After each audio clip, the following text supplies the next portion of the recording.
আজকের গল্প দানপত্র, কলমে অনিন্দিতা মুখার্জি সাহা। গাড়ি করে যখন বাড়ির সামনে নামলো প্রিয়া, তখন প্রায় বিকেল হয়ে যায়।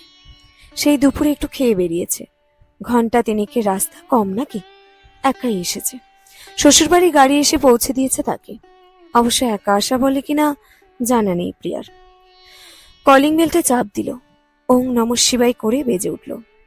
এই কলিং বেলের আওয়াজটা প্রিয়ার পছন্দ করা। শিব ঠাকুর খুব পছন্দ প্রিয়ার। এখন যে কি পছন্দ আর কি না সেটা নিয়ে অনেক দ্বন্দ্ব। দরজা খুলে গেল। সামনে নীল রঙের পর্দাটা। এটাও নিউ মার্কেট থেকে কিনে এনেছিল প্রিয়া। ভালো লাগলো প্রিয়ার। 4 মাস হয়ে গেছে প্রিয়া এই বাড়িতে নেই, কিন্তু কেউ কিছু বদলায়নি। ওই বাড়িতেও অবশ্য কিছু বদলায়নি প্রিয়া গেছে বলে। আরে বনু, আয় আয়। রুমকি প্রিয়ার একমাত্র দাদার একমাত্র বউ, মানে বৌদি। দিয়ে দে ব্যাগ দে। প্রিয়ার হাত থেকে ভারী ব্যাগটা প্রায় ছিনিয়ে নিল। হাতে থাকার মধ্যে একটা ছোট ব্যাগ, সেটাও কত যত্নে নিয়ে নিল রুমকি। একমাত্র ননদের যেন কোনো কষ্ট না হয়। না, কুটুম্ব বাড়ি থেকে শুধু একটা ব্যাগ আসেনি, অনেক ব্যাগ আছে। গাছের আম, পুকুরের মাছ, মিষ্টি সব মিলিয়ে প্রায় 3টে ব্যাগ এসেছে রুমকির সাথে। নির্দেশ আছে এই ব্যাগগুলো যেন ড্রাইভার ঘরে ঢুকিয়ে দিয়ে যায়। শ্বশুর বাড়ি থেকে বাপের বাড়ি শুনতে যত সহজ, ফিরে আসাটা ততটা সহজ নয়।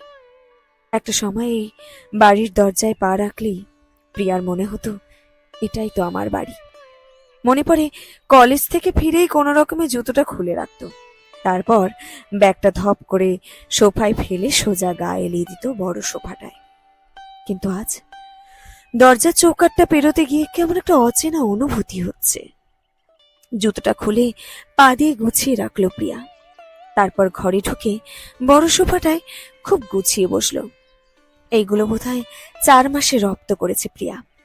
হয়তো অভ্যাসগুলো ভালোই, কিন্তু প্রিয়ার খুব কষ্ট হচ্ছে। ইচ্ছে করছে ছড়িয়ে ছিটিয়ে বসে, ধুমধাম করে ব্যাগটা ফেলে দেয়, জুতোটা পা দিয়ে কোনো রকমে খুলে ফেলে। মা বলে বাজখাই গলায় চিৎকার করে, কিন্তু কোনো কিছুই করতে পারছে না প্রিয়া, কিছুতেই পারছে না। আজ 4 মাস হলো বাড়িটা ছেড়ে গেছে প্রিয়া। 4 মাসে প্রিয়া এতটা বদলে গেল। মা ততক্ষণে রান্নাঘর থেকে বেরিয়ে এসেছে। সারা গায়ে ঘাম, চুলগুলো এলোমেলো। প্রায় সময় মাকে জড়িয়ে ধরতে বেশ লাগতো প্রিয়ার। মায়ের ঘামের গন্ধটা প্রিয়ার খুব ভালো লাগে, আর তার সাথে মিশে থাকা মশলার গন্ধ। উফ, এমন গন্ধের সুখ বোধহয় সারা পৃথিবীতে আর কিছুতেই নেই। কিন্তু কিছুতেই পারছে না প্রিয়া ঝাঁপিয়ে মায়ের কাছে গিয়ে ঘ্যান ঘ্যান করতে। আগে হাত মুখ ধুয়ে এনে দেখি, কোন সকালে বেরিয়েছিস, চোখ মুখ শুকিয়ে গেছে, জল দেব? প্রিয়া চুপ করে মায়ের দিকে তাকিয়ে রইল।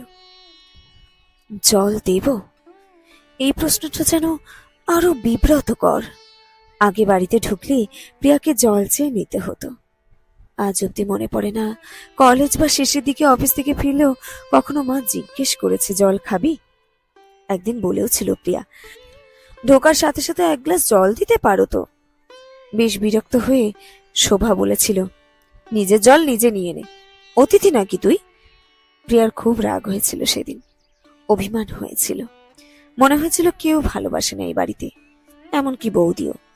কোনোদিন অতিরিক্ত যত্ন করেনি। আজ হাত থেকে ব্যাগ টেনে নিয়ে গেল। এরকম স্পেশাল ব্যবহারই তো চেয়েছিল প্রিয়া।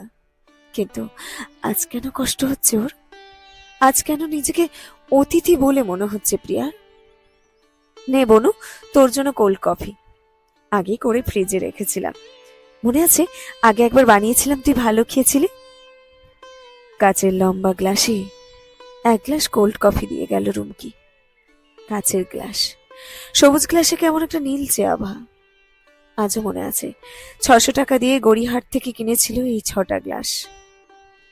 খুব খুশি হয়েছিল শোভা, বারবার ঘুরিয়ে ঘুরিয়ে দেখছিল। বলেছিল, এইগুলো মিনার হাতে ছাড়া যাবে না, আমিই মাজবো, লোকজন আসলে বেরোবে। আজ লোকজন এসেছে বলে বের করেছে। প্রিয়া দেখলো রুমকি একই গ্লাসে ভর্তি করে কফি দিয়েছে রমেনদাকে। হোক ড্রাইভার, কুটুম্ব বাড়ির তো। আর রমেনদা ছিল বলে বেঁচে গেল প্রিয়া, না হলে ওই বাড়ি থেকে আর বেরোনোই হতো না ওর। না, কেউ নেই প্রিয়াকে সঙ্গ দেওয়ার মতো। স্বামী, শ্বশুর, শাশুড়ি, যা, ভাসুর সবাই আছে, কিন্তু সবাই যে যার নিজের মতো। প্রিয়াকেও ওরা নিজের মতো থাকতে দিয়েছে। নিজের মতো মানে একদম নিজের মতো। নিজের ঘরে, ঘরে বসে যা লাগবে সবের জন্য লোক আছে।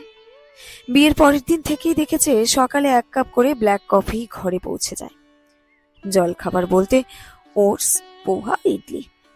কোনোদিন জিজ্ঞেস করেনি এগুলো আদৌ খেতে পারে কিনা প্রিয়া। প্রথম দিন ওটস খেতে খুব কষ্ট হয়েছিল, দ্বিতীয় দিনেও একই, তৃতীয় দিন ছিল ব্রেড বাটার, সেই দিন খুব ভালোবেসে খেয়েছিল। তারপরের দিন পোহা, তাতে এক দানাও চিনি নেই। প্রিয়াদের বাড়িতে রান্না মানেই তেল, ঝালে, নুনে, মিষ্টিতে সমান।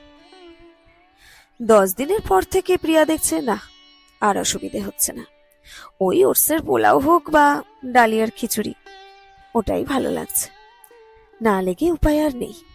খিদে যে সহ্য করতে পারে না প্রিয়া। খিদে পেয়েছে না রে মা, দাঁড়া লুচি ভাজি, তুই কফিটা খা, আমি আনছি। লুচি নামটা শুনে মনটা খুশি হয়ে গেল। লুচি ওই বাড়িতে খুব কম হয়। কোনো অনুষ্ঠান হলে সকালে লুচি, যেমন ওর বড় যা আর ভাসুরের বিবাহ বার্ষিকী দিন সকালে হয়েছিল। দুটো খেয়ে কেমন যেন পেটটা ভরে গেছিল, খেতে পারিনি। মা, আমার জন্য 2টো লুচি ভেজো, একটু জোরেই বলল প্রিয়া, যাতে রান্নাঘর থেকে শুনতে পায়। সে কি রে, 2টো লুচি কেন? তুই তো 6টা-7টা নিচে খেতিস না। মায়ের মন তো সবসময় যেন সন্তানের দিকেই থাকে, কিন্তু বিয়ের আগে সেটা বোঝা যায়নি। 4টের পর 5টা লুচি খেলেই মায়ের ডাক, আর খাস না মনা, চেহারাটার কি অবস্থা করেছিস। খুব রাগ হতো প্রিয়ার। চেহারার খোটাও সহ্য করতে পারতো না। মোটাই, বেশ মোটা প্রিয়া। চেহারাটার কি অবস্থা করেছিস, খাস না নাকি?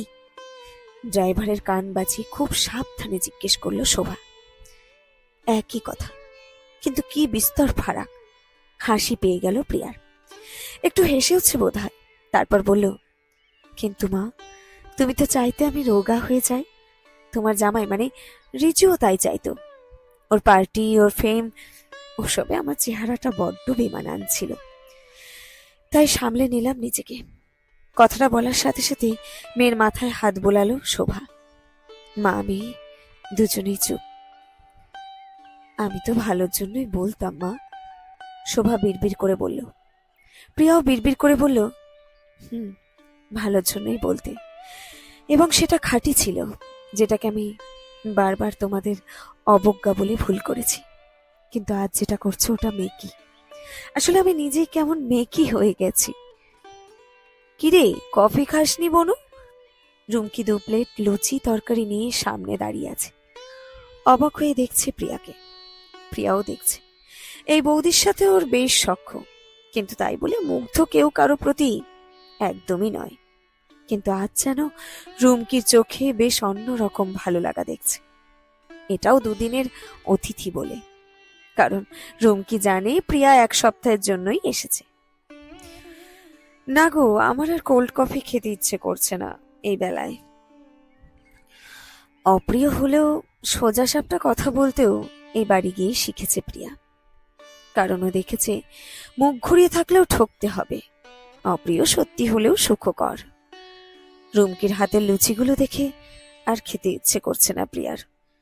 সকালে ওটসের স্মুদি খেয়ে বেরিয়েছে, এখনো যেন হজম হয়নি। খাবার হজম হয়নি নাকি ঘটনাগুলো হজম হচ্ছে না বুঝতে পারছে না। বৌদি, লুচিগুলো খাবো না, স্নান করে একেবারে ভাত খেয়ে নেব। এতটা পথ এলাম তো, খুব টায়ার্ড লাগছে বলে ব্যাগ নিয়ে উঠে বলল। রমেনদা, তুমি কিন্তু খেয়ে যেও, আমি একটু স্নান করে আসি। বলেই উঠে পড়লো দোতলায় যাবে বলে। রুমকি একটা প্লেট রমেনের হাতে দিয়ে ঘুরে এসে প্রিয়ার কাছে বলল, বনু, তুই ভালো আছিস তো? রুমকি চোখে মুখে কেমন একটা চোরা জিজ্ঞাসা, ভয় পেয়েছে বোধ হয়। প্রিয়া কি সংসারটা করতে পারছে না? এই ধন্দ সব বৌদিদেরই বোধ হয়। প্রিয়া রুমকির দিকে তাকিয়েই আছে, কি উত্তর দেবেও ভালো আছে কিনা, ভালো না থাকার তো কোনো কারণ নেই। কত বড় ঘরে গিয়ে বিয়ে হয়েছে প্রিয়ার। এলাকায় বেশ নামডাক ওর শ্বশুরের।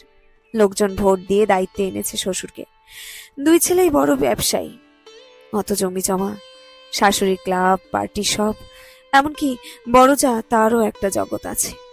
সবাই আছে, সবাই নিজের নিজের মতো ভালো আছে। প্রিয়া শুধু ভাবছে, তাহলে তার খারাপ থাকার জায়গাটা কোথায়? কি বলবে ও বৌদিকে? কোথাও তো নেই। অতনুর সাথে ব্রেকআপ হওয়ার পর ভেবেছিল নিজের ভুলগুলো শুধরে নেবে, মা বাবা যেমন দেবে তেমনটাই মেনে নেবে। নিয়েও তোছে। সকালে উঠে আজকাল আর দুধ চা খোঁজে না। বাড়ির কেউ জানে না চিনি দেওয়া দুধ চা না খেলে ওর সকালটাই শুরু হয় না। কি খেতে ভালোবাসে, কি খায়, কেউ কখনো জিজ্ঞেস করেনি। আর রিজু, না, ও কেমন একটা ছাড়া ছাড়া, কিন্তু ভালোই আছে প্রিয়া। কোনো কাজ নেই, সারাদিন নিজের মতো। সবকিছুই তো ঠিকঠাক, তাহলে কেন মাঝরাতে ঘুম ভেঙে গেলে বুকের মধ্যে কেমন একটা চাপ লাগে? কেন মনে হয় বড্ড ফাঁকা চারপাশটা? কেন কখনো কখনো জানালার ধারে দাঁড়িয়ে থাকতে থাকতে মনে হয় কেউ যদি একবার এসে বলে কি হয়েছে, তাহলে হয়তো অনেকক্ষণ কেঁদে ফেলবে। কেউ তো জিজ্ঞেস করে না। আসলে কেউ জিজ্ঞেস করার প্রয়োজন বোধই করে না। ধরেই নিয়েছে প্রিয়া ভালোই আছে, নতুনের সাথে মানিয়ে নিয়েছে, পুরানোকে ভুলেই গেছে। বনু? রুমকির গলা শুনে প্রিয়া চমকে উঠল। তারপর বলল, চিন্তা করো না বৌদি, আমি ভালো আছি গো, শুধু একটু টায়ার্ড। স্নান করে একটু ঘুমোলে বোধহয় ঠিক লাগবে। বলে সিঁড়ির দিকে এগোতে রুমকি বলল, বনু, তুই আমার ঘরে গিয়ে স্নানটা সেরে নে। প্রিয়া মুখ ঘুরিয়ে জিজ্ঞেস করলো, তোমার ঘরে? রুমকি হেসে বলল, আসলে তোর ঘরটা একটু অগোছালো হয়ে আছে তো, আমার বুটিকের কিছু জিনিস ওখানে রাখা আছে। আমি ফোন করেছি, বিকেলে এসে সন্দীপ নিয়ে যাবে। প্রিয়া আবার চমকালো, থমকালো।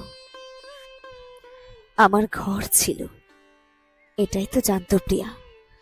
এত বড় পৃথিবীর একটা ছোট্ট কোণায়, হাওড়া নামের শহরে, বিলাসপাড়ায় সুখদেবের বাড়ির দোতলা একটা ছোট্ট ঘর ওর নামে রাখা আছে। কষ্ট হলেই দৌড়ে চলে আসতে পারে, মুখ গুছিয়ে শুয়ে থাকতে পারে খাটটাতে। আর আজ সেটাও দখল হয়ে গেছে।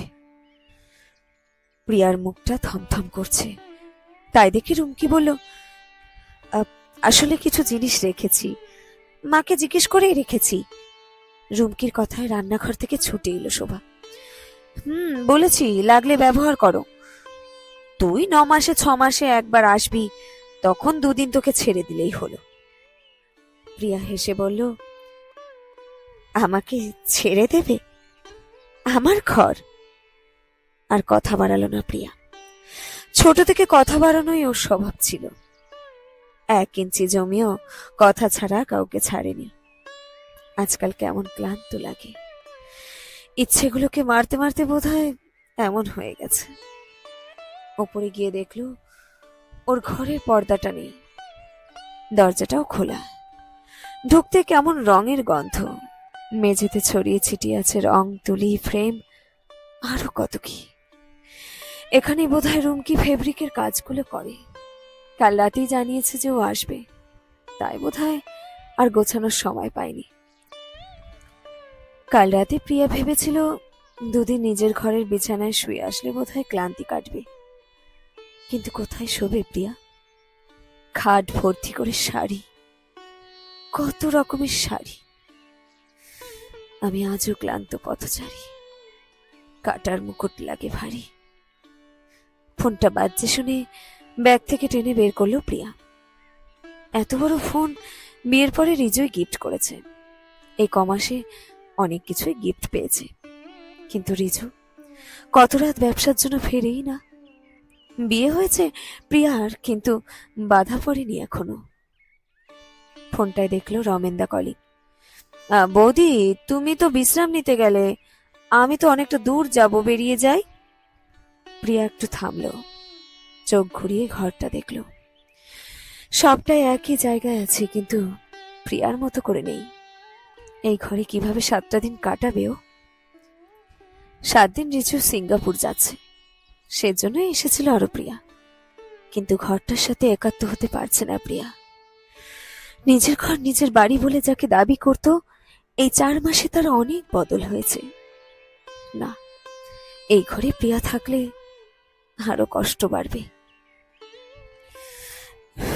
তুমি দাঁড়াও রমেনদা, আমি আসছি, আমিও ফিরব বলেই চোখ বন্ধ করলো প্রিয়া। মনে পড়ল ওর এখনকার ঘর যাদবপুরে চ্যাটার্জি কলোনিতে, 4 তলার 3 তলাটা পুরোটাই ওর। ওর কাছে এই ঘরটা নিতান্তই এক চিলতে জমি। ঘরটা দান করলাম আমি বলেই হাউ হাউ করে কেঁদে ফেলল প্রিয়া। আজ বুঝল, ঘরটা ছেড়ে যাওয়ার দিনই শুধু মেয়েরা পর হয় না, কখনো কখনো নিজের ঘরটাকেও নিঃশব্দে পর করে দিতে হয়। আর সবচেয়ে কষ্টের কথা, কেউ তাকে তাড়ায়নি, তবু সে আর কোথাও নিজের মতো করে ফিরতে পারল না।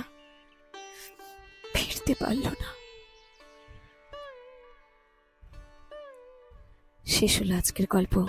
দানপত্র, কলমে অনিন্দিতা মুখার্জি সাহা।